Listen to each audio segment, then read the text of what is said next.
Electric বাইকটা জিতেছেন মুমিনুল হক, তবে তাতে কি? মুশফিকুর রহিমের আনন্দটা বাঁধ ভাঙা। এই বাইক চালিয়ে মুক্ত বিহঙ্গের মতো তার ছুটে চলাটা দেখুন না। টেস্ট ম্যাচ জয়ের আনন্দ তো এমনই।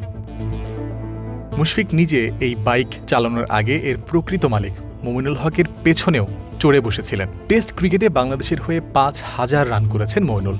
এর সম্মাননা স্মারক হিসেবে আফটার ম্যাচ প্রেজেন্টেশনে ইলেকট্রিক বাইকের চাবি উঠেছে তার হাতে। আর এই বাইক জেতার সঙ্গে সঙ্গেই মুমিনুল হক যেন লোভ সামলাতে পারলেন না।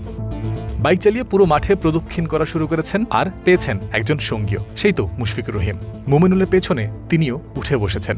তাকে পেছনে নিয়ে পুরো শেরেবাংলা স্টেডিয়াম জুড়ে এই বাইক যখন চালাচ্ছেন মুমিনুল, তখন দুজনের আনন্দটা দেখুন না, ঠিক যেন ওই রকম। আহা কি আনন্দ আকাশে বাতাসে, আজকে ওদের বড়ই সুখের দিন। সফরকারীদের নাচিয়ে টেস্ট জেতার আনন্দটাই প্রকাশ পাচ্ছে তাদের মাঝে।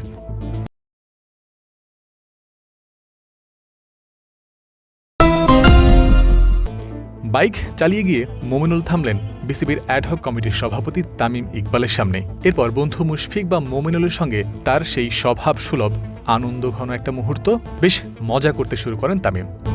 একটা পর্যায়ে গিয়ে তামিম মুমিনুলের সঙ্গে লম্বা একটা আলোচনা পর্বও শুরু করেছেন। মুমিনুলের কাঁধে হাত রেখে এগিয়েছেন তার অর্জন করা সেই বাইকের দিকে। দুজনের মধ্যে বেশ ভালো একটা সময় জুড়ে আলোচনা চলেছে। হয়তো ভবিষ্যৎ পরিকল্পনা, পাকিস্তানকে আবারও কিভাবে হারানো যায় সেই আলাপই চলেছে তাদের মাঝে।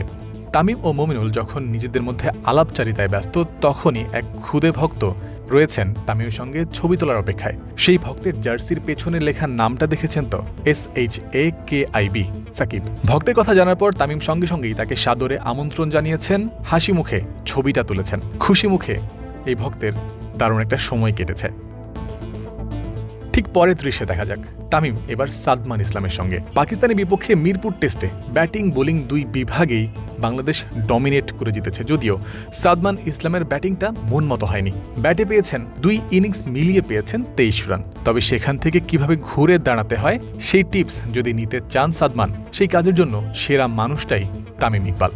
এখনও পর্যন্ত দেশের ইতিহাসের সেরা ওপেনার বিবেচনা করা হয় তামিমকে। বাহাতি এই ওপেনার টেস্ট ক্রিকেটেও কতটা সলিড ছিলেন সেই কথা এখনও বলেন মুশফিক মুমিনুলরা। সাদমান সেই তামিমের কাছেই হয়তো নিচ্ছেন ঘুরে দাঁড়ানোর আর রান করার অনুপ্রেরণা। সিলেট টেস্টেই দেখা মিলতে পারে সাদমানের ব্যাটে বড় রানের, ঠিক যেমনটা ঢাকা টেস্টে অধিনায়ক নাজমুল শান্ত করে দেখিয়েছেন। এক ইনিংসে সেঞ্চুরি, পরের ইনিংসে 87। মুমিনুল হকও প্রথম ইনিংসে 91 রান করেছিলেন, পরের ইনিংসে আরও একবার 50ও করলেন। দুই বাঁহাতি সতীর্থর এমন অর্জনও সাদমানকে ঘুরে দাঁড়াতে ইন্সপায়ার করতে পারে। দিন শেষে দলগত অর্জনই বড় অর্জন।